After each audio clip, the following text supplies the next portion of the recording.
आप देख रहे हैं आज का मुद्दा, लेकिन वो मैं आपको बता दूं कि वजारत दाखिला की तरफ से ये साफ कहा गया है कि किसी भी हिंदुस्तानी से वंशावली नहीं मांगी जाएगी, उसके आबाओ अजदाद को लेकर के बातें नहीं होंगी।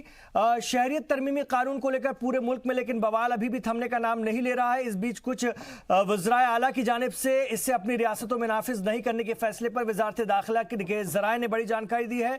उनका कहना है कि इस कानून को नाफिज करना मरकज के तहत आता है और इसको लेकर छिड़े बवाल पर कहा गया है कि सभी से चर्चा के बाद बिल को पेश किया गया था। इसके अलावा ज़राए ने यह भी कहा है कि वजारत दाखिला ने मुजाहरा करने वालों से इस बिल को लेकर अपने अपने सुझाव भी मांगे हैं। उन्होंने कहा कि यह डिजिटल और आसान अमलावरी के तहत होगा ताकि किसी को भी इससे कोई परेशानी ना हो। तो जो भी इसके खिलाफ में इसकी मुखालफत कर रहे हैं उनसे भी अब हुकूमत ने सुझाव मांगे हैं। आपको हम बता दें,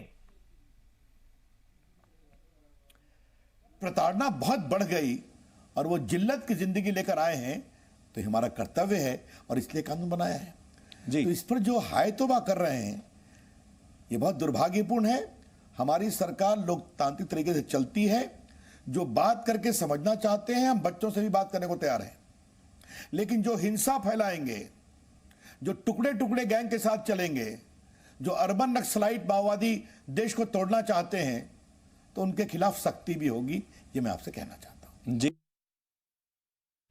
मैं शुरू दिन से कह रहा हूं कि प्रोटेस्ट एक कॉन्स्टिट्यूशनल राइट है, आर्टिकल 19 का हिस्सा है और हम किसी भी तरीके से वायलेंस को कंडोन नहीं बल्कि कंडेम करते हैं। और जो कोई भी वायलेंस कर रहा है वो इस पूरे प्रोटेस्ट का दुश्मन है। मुझे लगता है केंद्र सरकार को ये समझना होगा कि हर जगह आप पुलिसिया डंडे से या 144 धारा लगाकर इन आवाजों को दबाकर कुछ आपको लाभ नहीं होने वाला। सुनिए इन आवाजों को। इलाके का एसएचओ जो होता है वो पूरे इलाके की दाई होता है, उसे पता है कौन बांग्लादेशी है और कौन हिंदुस्तानी है।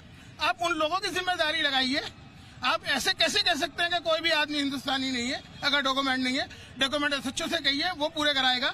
जिम्मेदारी हुकूमत ले, आम आदमी क्यों ले जिम्मेदारी? भाई हम ये अपना कारोबार देखेंगे, बच्चों को पालेंगे या डॉक्यूमेंट बनवाते फिरेंगे? और आज हम फ्लैग मार्च के लिए निकले हैं, लोगों को यही बताने कि सब ठीक है, किसी तरह की अफवाह पर ध्यान न दें। सीलमपुर शांत है और पूरी दिल्ली शांत है, किसी तरह की कोई समस्या नहीं है। और किस तरह के असामाजिक तत्व बीच में घुसकर किस तरीके से माहौल को बिगाड़ना चाहते हैं, उसके हम यहाँ पर आज खास तौर से आए हैं।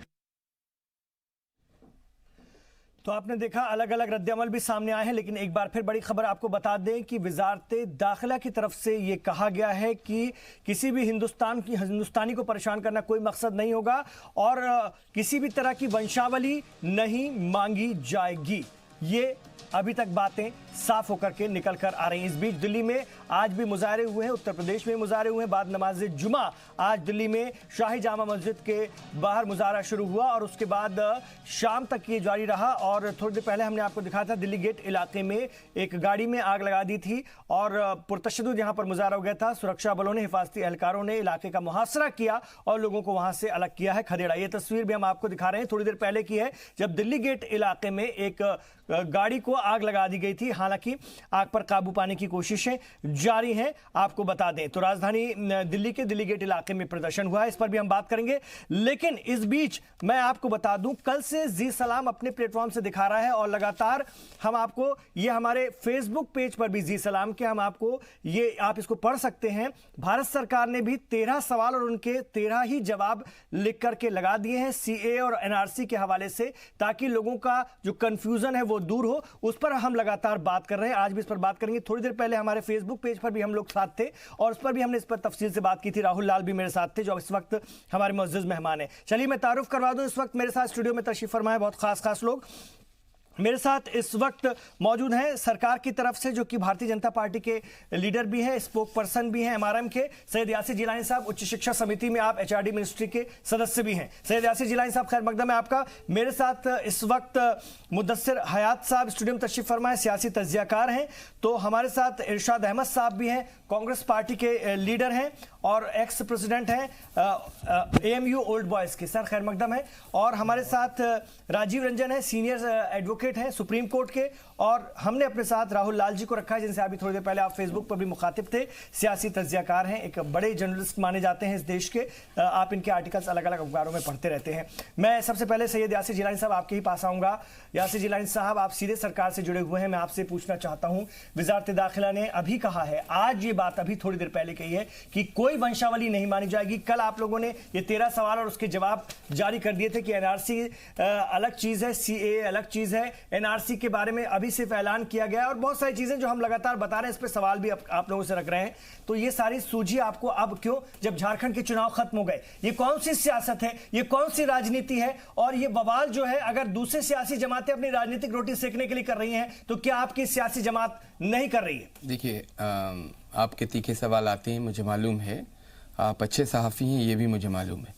लेकिन आप यकीन करें कि पहले से ही वज़ीर आज़म साहब और वज़ीर दाखिला का तो बार बार आया। आज जो मैसेज आया है वो इसलिए देना पड़ा है, कल जो आपके 13 सवाल थे उसको जब हम लोगों ने एक सजेशन के रूप में वहाँ भेजा और कहा कि ये तमाम भारत के जो भी रियासत हैं, जो रियासत की छोटी छोटी जगह होती हैं, जनपद होता है, मंडल होता है, मोहल्ले होते हैं, शहर के अलग अलग हिस्से होते हैं, अलग अलग धर्म के जो जानने वाले और बुद्धिजीवी वर्ग के, लॉयर्स, डॉक्टर और रिलीजियन जो हमारे पर्सन हैं जिनका बहुत बड़ा अहम रोल हमारी सोसाइटी में होता है, उन सब से कल से पूरे भारत के अंदर बात करी गई। उनसे कहा गया कि आप लोगों को समझाइए, ये मुल्क हमारा है, ये मुल्क जो लोग रहते हैं 1.25 अरब उनका है, और यकीन माने कि इससे खूबसूरत मुल्क पूरे दुनिया में, मैं तमाम दुनिया के ममालिक में बार बार जाता रहता हूँ, आपको भी इस बात की जानकारी है, चाहे वो सरकार की तरफ से हो, चाहे अपने पर्सनल कैपेसिटी में हो। हमने देखा है कि भारत की जो समरसता है, भारत की जो सांझी विरासत है, जो हमारी संस्कृति है 1000 साल पहले से हिंदू मुसलमान की खास करके, जिसको लेके एक टारगेट किया जा रहा है, वो एक तरीके से है, उस पे बाल बांका आज 1000 साल से नहीं हुआ। चाहे आक्रांता आए, चाहे मुगल के तौर पे आए, उसके बाद अंग्रेज़ों के तौर पे आए, और बाद में भी कुछ लोगों ने कोशिश और साजिश करी थी। उस साजिश में वो कामयाब हुए। 1947 में मजहब के आधार पे एक मुल्क बटा और पाकिस्तान बन गया। सुन लीजिए, आने दीजिए बातों का आज क्या असर हुआ? ये नहीं असर, हाँ सुन लीजिए, मस्जिद के बाहर मुजाहरे शुरू हुए, हाँ तो जब तक जारी है, सुन लीजिए जो लोग आपकी बातों में अगर इतनी ही सच्चाई है, इतनी ही हकीकत आप लोगों ने बयां कर दी, तो लोग क्यों नहीं समझे? कोई तो बात होगी कि लोग सड़कों पर उतर रहे हैं। देखिए, जब लोगों के दिमाग में, देखिए जब लोगों के दिमाग में, जमातों का सियासी टूल, देखिए जब लोगों के दिमाग में जो लीड करने वाले हैं, जिनको अर्बन नक्सल कहा जाता है, अगर वो आएंगे और वो बताएंगे, जो टुकड़े टुकड़े गैंग के घोषित सदस्य हैं, जो भारत को तोड़ने का सपना देखते हैं, कन्हैया जैसे लोग और रावण जैसे लोग क़यादत करेंगे, तो लोग नहीं समझेंगे फौरी तौर पे। उन्हें जो दुर्गामी परिणाम है उसका अगर उनके जहन में कोई बात आए, तो मुझे लगता है उन्हें समझ में आएगी। और भारत की रियासत में जहां जहां उन्हें समझ में आ रही है, ये मामला शांत हो रहा है, क्योंकि CAA जो बिल है, वकील साहब बैठे हुए बेहतरीन तरीके से इसको और बताएंगे। मैं यकीन मान लो कि मैंने जो देखा है, मैंने जो पढ़ा है, कल भी मैंने कहा था, आज सुबह 4 बजे से मैं जिन तमाम मीडिया के चैनल्स पे हूं, मैं कह रहा हूं कि एक बार आप पढ़िए। आप पढ़े लिखे लोग हैं, आप ठीक है कि आपकी वो कौम जो पीछे आपके यकीन पे जो आपके पीछे आ रही है, उसको आप एक मैसेज पॉजिटिव दीजिए। ये भारत आपका है, और भारत के अंदर जो चीजें हो रही हैं सिर्फ एक जाती मफाद के लिए। आप देखिए कि अगर जाती मफाद नहीं होता है तो अब आवाजें पॉजिटिव आने लगी हैं। रिलीजन के जो लीडर हैं, जो रिलीजियस लीडर हैं, उन्होंने अपने जहन को, अपने जबान को और अपने मैसेज को बदला है। वो भारत के तरफ और CAA के तरफ खड़े दिखाई दे रहे हैं। वो लोग परेशान हैं जिन्हें अच्छी बातें कर रहे हैं। क्या लोगों पर इतना असर हो रहा है? क्या फिर ये आगजनी क्यों, ये मुजाहरे क्यों, ये मुजाहरों में तशद्दुद क्यों? मैं तो छोटी सी बात पूछना चाह रहा हूं, ये किसको कह रहे हैं कि ये कौन करा रहा है, जिनके नाम ले रहे हैं? कल हमारे मुख्यमंत्री उत्तर प्रदेश के क्या बोल रहे थे? क्या इन्होंने गौर किया उस पर? वो ये कह रहे थे, उनका कहना यह था कि जो उपद्रवी हैं, जो भी ऊधम मचा रहे हैं, जो भी शरारती वायलेंस कर रहे हैं, उनकी मैं प्रॉपर्टी छीन लूंगा। आखिर वो बता सकते हैं किस कानून के तहत छीन लेंगे? पहला पॉइंट में वायलेंट के खिलाफ हूं, मगर मैं पूरी बात कर दूं, मैं पूरी बात कर दूं। मैं आपको क्लियर कर दूं। जी बताइए बताइए। उन्होंने क्या कहा था, हमने भी चलाया था, उन्होंने कहा था कि जो नुकसान करेगा उसकी इमलाक में से उसका हर्जाना हम वसूलेंगे। किस कानून के तहत करेंगे वो, और कौन कर रहा है, ये आइडेंटिफाई तो करें पहले। नहीं, यही तो प्रॉब्लम है कि पब्लिक के दिमाग में शफीकुर रहमान बर्क पे केस दर्ज हो चुका है। इस बात का एहसास होना चाहिए। एक सांसद जो भड़काएगा तो उसके ऊपर केस होगा। शफीकुर रहमान बर्क पे FIR दर्ज हो गई है और वसूला जाएगा, हर्जाना वसूला जाएगा शफीकुर रहमान बर्क से। शफीकुर रहमान बर्क से हर्जाना वसूला जाएगा। आजम खान जैसे नफरत फैलाने वालों से हर्जाना वसूला। आप क्या बोलने देंगे? आपकी औकात नहीं है। खामोश बैठिए, खामोश बैठिए, खामोश बैठिए, खामोश बैठिए। मैं जानता हूँ आपकी क्या वैल्यू है। मूवमेंट दिख रहा है आपको? बिल्कुल दिखाई दे रहा है। अगर आप वायलेंस करेंगे तो बिल्कुल, अगर दिखाई दे रहा है वायलेंस करेंगे तो वायलेंस करेंगे तो आपको कोई बख्शेगा नहीं। हाँ, वायलेंस करेंगे, बच्चों को कल्ले पे बंदूक चलाएंगे, बच्चों पे बंदूक चलाएंगे। आप एक्सेप्ट कीजिए, ये जिहादी मूवमेंट नक्सल अर्बन का जो साथ देगा वो जिहादी मूवमेंट कर रहा है, वो चेक कर रहा है। रावण लीड कर रहा है, कन्हैया लीड कर रहा है, क्रिमिनल पक्षियां लीड कर रहा है। जो सरकार के हत्या केस में, अजीत सरकार के हत्या केस में 4 साल मैं कहना चाहता हूँ भारत मैं कह रहा हूँ और सीना ठोक के कह रहा हूँ, आप जैसे लोगों को सफाई देने के लिए नहीं बैठे हुए हैं। आपकी कोई वैल्यू है सोसाइटी में? अगर सोसाइटी में वैल्यू होती, अगर सोसाइटी में वैल्यू होती, मुसलमान आपको भगाता नहीं, मुसलमान आपको भगाता नहीं। अगर सोसाइटी में वैल्यू होती, सोसाइटी में 2 कौड़ी की वैल्यू है। बिल्कुल नहीं, 2 कौड़ी की वैल्यू है, 2 कौड़ी की वैल्यू है। मुदस्सिर हयात साहब, देखिए मुझे फेडरल गिरवाना पड़ेगा। मुदस्सिर हयात साहब, आपकी कौम की बदकिस्मती ये है कि आप रावण, चंद्रशेखर रावण के पीछे आपकी कौम है, जो आपके हाथ में पत्थर पकड़ाता है, आप उसको अपना नायक बनाते हैं, अपना कायद बनाते हैं। ये इस कौम की बदकिस्मती है। इस पर जवाब क्यों नहीं? आप पत्थर लेके उसके पीछे घूमेंगे, ये कौम को लेके जा रहे हैं। और हमने अगर इस पर सवाल उठा दिया तो ये 2 कौड़ी के लोग हमारे ऊपर सवाल उठाते हैं। इनकी औकात नहीं है। रावण कौम को गुमराह करने वाले मुसलमानों से बहुत है। ये भारत में मुसलमानों पे नहीं पाए। अगर रावण को लीडर बनाते हैं, रावण आज मस्जिद में, जामा मस्जिद के अंदर, जामा मस्जिद के अंदर रावण को अंदर घुसाया। ये मुसलमान है, मुसलमान है, ये मुसलमान है। ये रावण को मस्जिद के अंदर घुसाने वाले अपने आप को मुसलमान कह रहे हैं। शर्म आनी चाहिए इन लोगों को, शर्म आनी चाहिए इन लोगों को, शर्म आनी चाहिए। मस्जिद के अंदर रावण को घुसाया है। अल्लाह का घर है, अल्लाह का घर है।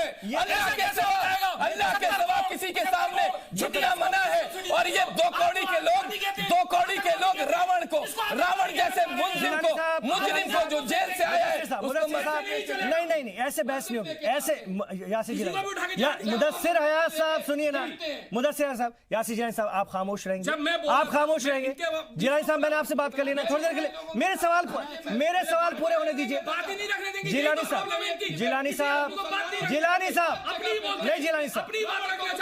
साहब, खामोश, ठीक है?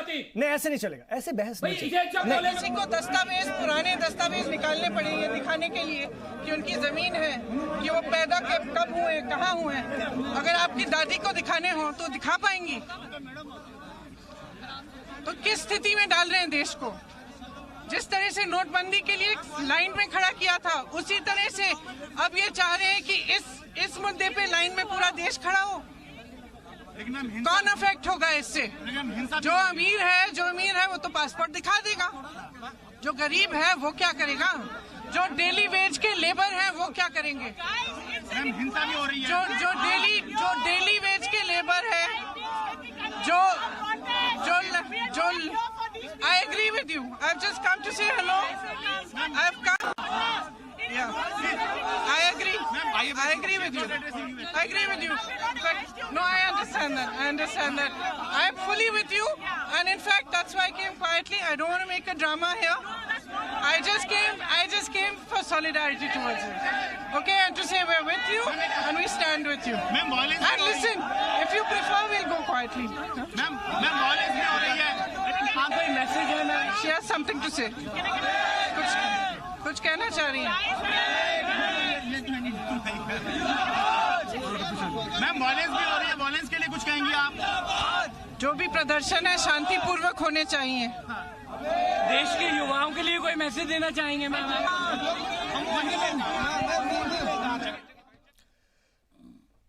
प्रियंका गांधी वाड्रा अपनी बात रख रही थी, आपको बता दें इसको लेकर के, और उनका कहना है हालांकि हालांकि वजारत दाखिला ने अभी थोड़ी देर पहले कहा कोई वंशावली नहीं मांगी जाएगी, लेकिन प्रियंका गांधी वाड्रा कह रही हैं कि दादी का प्रमाण पत्र दिखाना होगा. दिखाएंगे क्या? तो सियासत जबरदस्त. एक मिनट जी लाइन साहब, थोड़ी देर खामोश रहना पड़ेगा. मैं आपसे गुजारिश है वो बता दूं जी.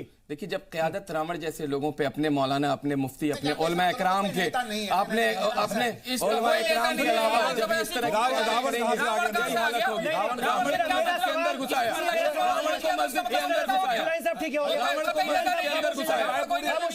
मेरा मुदस्सिर साहब आपसे सवाल है. देखिए, मैं भी मुसलमान हूं, आप भी मुसलमान हैं, और सब इससे मुतासिर होंगे अगर होंगे तो ठीक है सर. लेकिन मेरा सवाल सर आपसे यह है कि इस पूरे मुजाहरे, इस प्रोटेस्ट की क़यादत कन्हैया कुमार, रावण जैसे लोग कर रहे हैं जिनके पीछे कौम है, और इस वक्त क्या हमारे लीडरान में इतना बड़ा ग्लैमर नहीं है? महमूद मदनी, अरशद मदनी को होना चाहिए था क़यादत करने. वो कहां घरों में छिपे हुए, दबे हुए? ये आप बताइए. लखनऊ से नौजवान घरों से उठाए जा रहे हैं, पुलिस अगर तशद्दुद का इस्तेमाल कर रही है तो क्या महमूद मदनी, अरशद मदनी या कौम के बड़े लीडर उनको बचाने के लिए जा रहे हैं? मैंने ये तस्वीरों में देखा कि यासिर जिलानी और इनका संगठन तो दिल्ली में लोगों को बचा रहा था, और वहां पर कितने लोगों को छुड़वाया. क्या मैं पूछना चाहता हूं, मुसलमानों में और कितने लीडर हैं जो आप जिनको लीडर कहते हैं और वो लोगों को बचा रहे हैं, लड़कों को बचा रहे हैं, जिनको अभी लखनऊ से उठाया जा रहा है, जिनको उत्तर प्रदेश के अलग अलग हिस्सों से उठाया जा रहा है? ये जवाब दीजिए आप. जरा मैं आपको क्लियर कर दूं, ये किसी भी तरह का कोई मजहबी मूवमेंट नहीं है. ये आम हिंदुस्तानी इस मूवमेंट को चला रहे हैं. तो मुसलमान चला रहे हैं. फिर मुसलमान सफर है. यहाँ का पीस लविंग हिंदू साथ दे रहा है.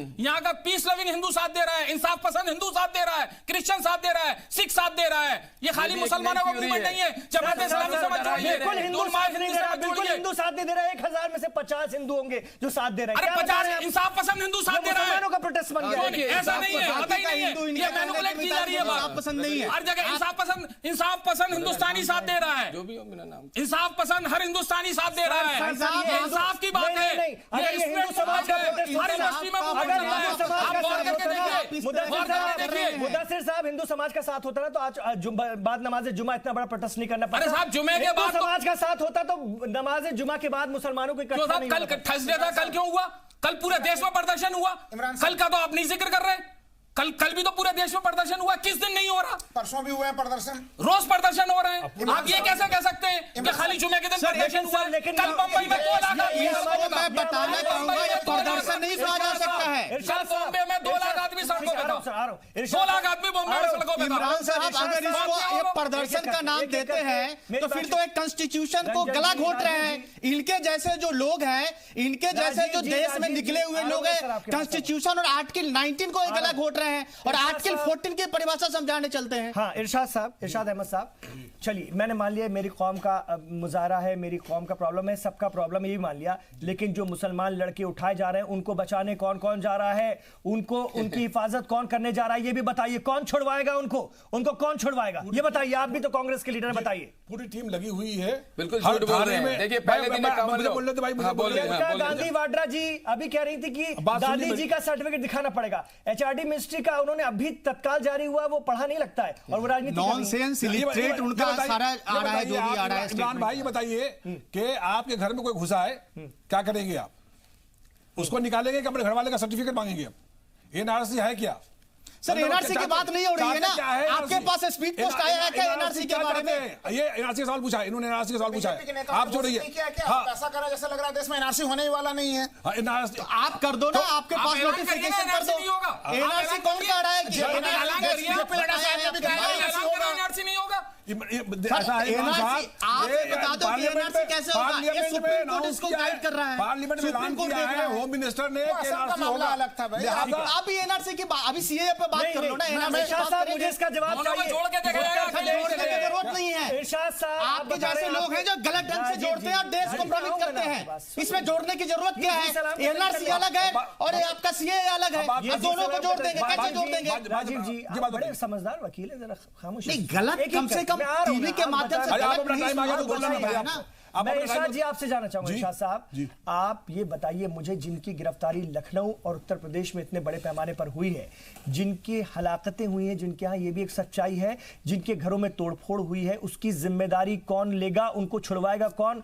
कौन लेगा उसकी जिम्मेदारी? ये मुझे आप बताइए। ऐसा आप सियासी जमात है, आप कह रहे हैं आपके लोग लगे हुए, ऐसा हमारे लोग हर तरफ वकील लोग, कोई उनके जख्मों पर मरहम रखने के लिए गया? ये बताइए। खूब जा रहे हैं लोग, खूब जा रहे हैं लोग, बात कर रहे हैं, मिल रहे हैं उनसे, उनके घर वालों से मिल रहे हैं। नंबर वो वजह नहीं, इशू नहीं कर रहा हूं मैं कहना चाहता हूं कि ये इशू को डाइवर्ट कर रहे हैं। किसी बड़े लीडर का नाम बताइए, चलिए किसी अपने बड़े लीडर का नाम बताइए जो गया हो आज से कल के बीच में, कल से आज के बीच में। किसके पास जाने के लिए बात कर रहे हैं? पूरे हिंदुस्तान में हो रहा है। लखनऊ, आप उत्तर प्रदेश की बात कर लीजिए, चलिए उत्तर प्रदेश की, जो उत्तर प्रदेश गिरफ्तार किए गए हैं उनके लिए कौन गया? उनके लिए कौन गया?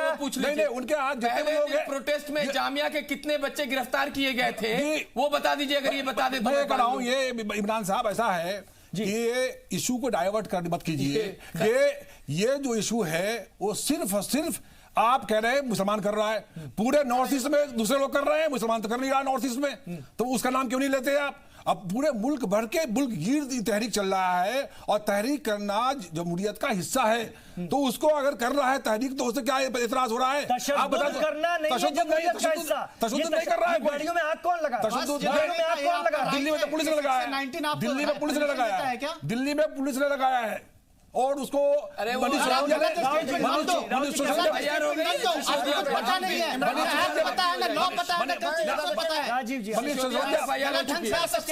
मैं देखिए सबसे पहले इमरान साहब मैं ये कहूंगा कि ये जो इसको कहा जा रहा है कि केवल ये मुस्लिमों का प्रोटेस्ट है, ये बिल्कुल गलत है। मैं इससे बिल्कुल ही सहमत नहीं हूँ। देश के जितने IIM हैं, सोचिए वो क्रीम है वहां पे माइंड के, वो वहां पे पूरा का पूरा ये आंदोलन चल रहा है। देश के सारे जो है कि BHU JNU, BHU में भी चल रहा है, JNU में चल रहा है, हम लोग जान रहे हैं, AMU में चल रहा है। और मतलब एक तरह से देश के टॉप मोस्ट कम से कम 25 यूनिवर्सिटी ऐसे हैं जो देश के सबसे IIT IIM हमारे देश के क्रीम यूनिवर्सिटी है, वहां पे ये चल रहा है।